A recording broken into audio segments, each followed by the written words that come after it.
প্রিয় ছাত্রছাত্রীরা, এখন আমি জীবের জনন এই অধ্যায়ে দ্বিতীয় পর্ব শুরু করছি। গত পর্বে আমি তোমাদের বলেছিলাম প্লাজমোটমি পর্যন্ত, মানে যেটা অযৌন জননের বিভিন্ন প্রকারভেদ, তার মধ্যে প্লাজমোটমি পর্যন্ত আলোচনা করেছি। আজ আমি বাকি অংশগুলো কিছু আলোচনা করছি। প্রথমে বাডিং বা কোরকোদ্গম। বাডিং এটা হলো যে জনিত্রী দেহ থেকে কোনো একটি বাইরের দিকে কোনো একটি অংশ উদ্গত হয়, মানে বেরিয়ে আসে যে কোনো অংশ থেকে, এবং সেই অংশটা পরে সেই জনিত্রী দেহ থেকে বিচ্ছিন্ন হয়ে যায় এবং তারপর সেই বিচ্ছিন্ন অংশ থেকে আবার পুনরায় একটি অপত্য সৃষ্টি হয়। এই হলো বাডিং। যেমন ইস্টের ক্ষেত্রে বাডিং হয়, তোমরা ছবিতে দেখলে বুঝতে পারবে, বইয়ের ছবিটা দেখো যে এখানে ইস্টের একটা কোষ এককোষী হয়, এককোষী ছত্রাক ইস্ট, এবং সেখান থেকে দেখো নিউক্লিয়াসটা বিভাজিত হচ্ছে, এখানে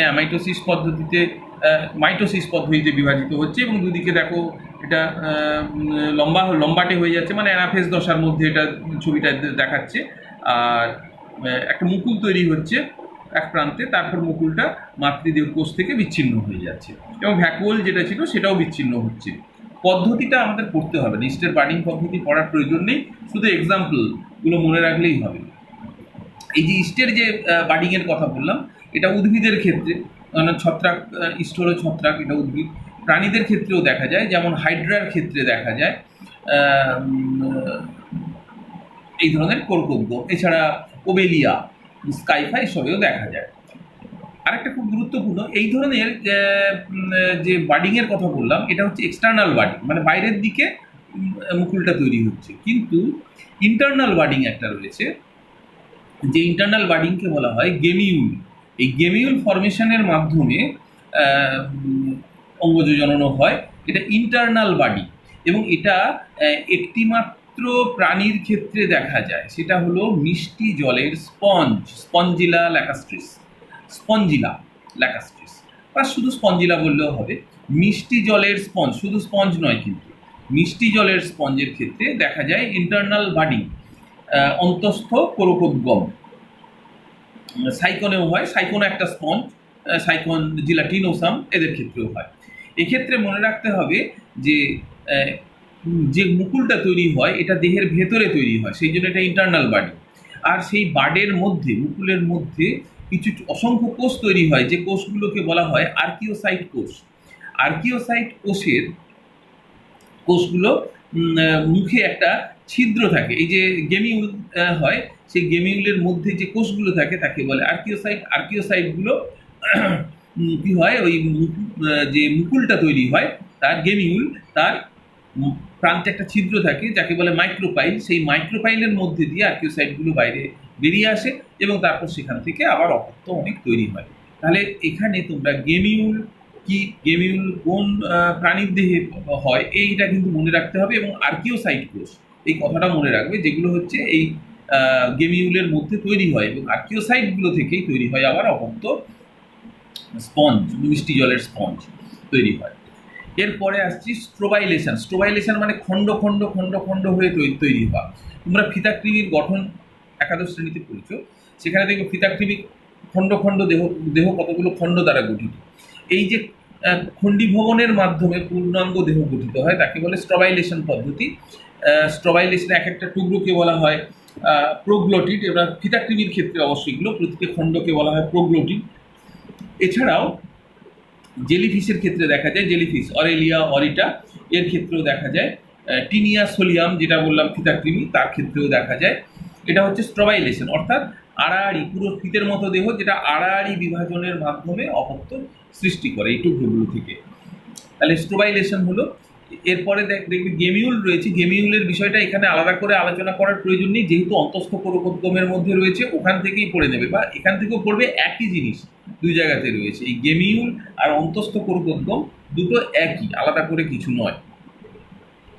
এরপর রয়েছে খণ্ডীভবন মানে হচ্ছে মূল দেহটা টুকরো টুকরো টুকরো টুকরো হয়ে যাওয়া, একে বলে খণ্ডীভবন। তোমাদের মনে হতে পারে যে তাহলে খণ্ডীভবন আর এই স্ট্রোবাইলেশন, এই দুয়ের মধ্যে কি পার্থক্য রয়েছে?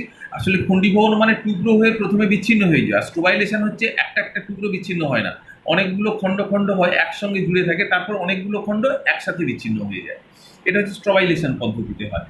আর খণ্ডীভবনে কিন্তু একটা টুকরো বিচ্ছিন্ন হয়, বা যতগুলো টুকরো তৈরি হয় সবগুলো টুকরো থেকে আলাদা আলাদা করে অপত্য তৈরি হয়।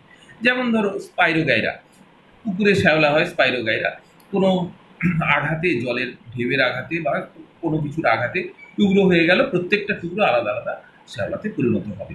ছত্রাকের ক্ষেত্রে মিউকরেও তাই, মিউকরের আঘাত লাগলো কোনো কারণে, মিউকর হাইফাগুলো টুকরো টুকরো হয়ে গেল, প্রত্যেকটা থেকেই আবার আলাদা আলাদা করে মিউকর তৈরি হতে পারে।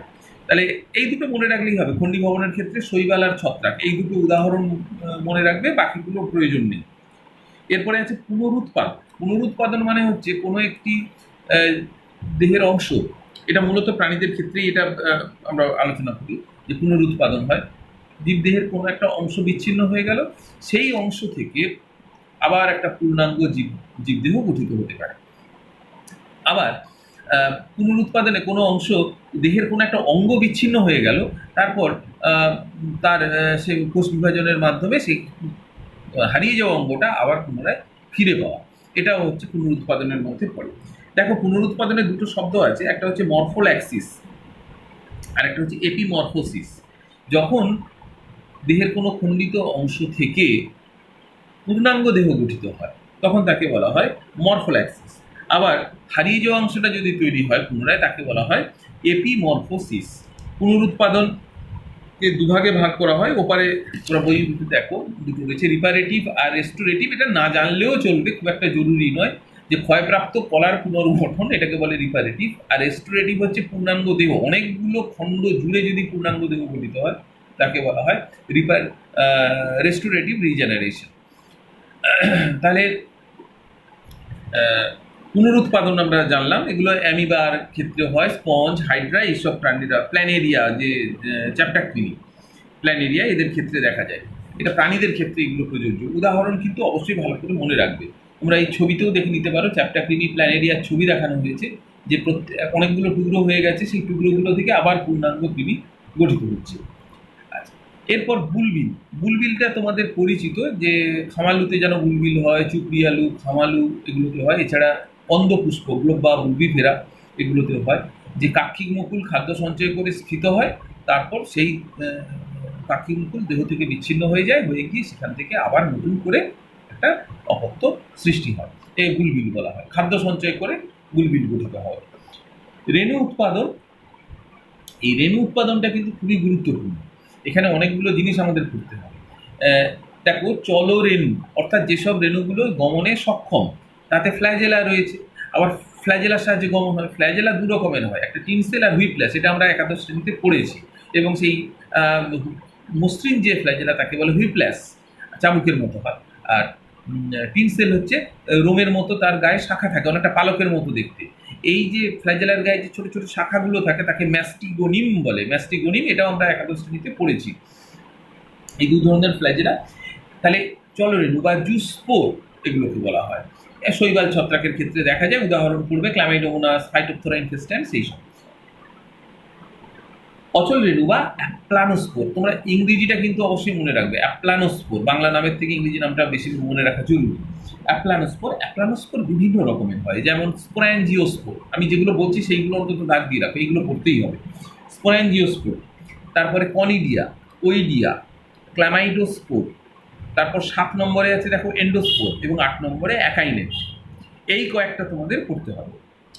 স্পোরাঞ্জিওস্পোর, রাইজোপাস ছত্রাক, মিউকর, এগুলো তোমাদের চেনা ছত্রাক। এগুলোর ক্ষেত্রে স্পোরাঞ্জিওস্পোর তৈরি হয়, স্পোরাঞ্জিয়াম গঠিত হয়, এবং তার মধ্যে থেকে চলরেণু উৎপন্ন হয়। রেণু থেকে, রেণুগুলো হচ্ছে স্পোরাঞ্জিওস্পোর।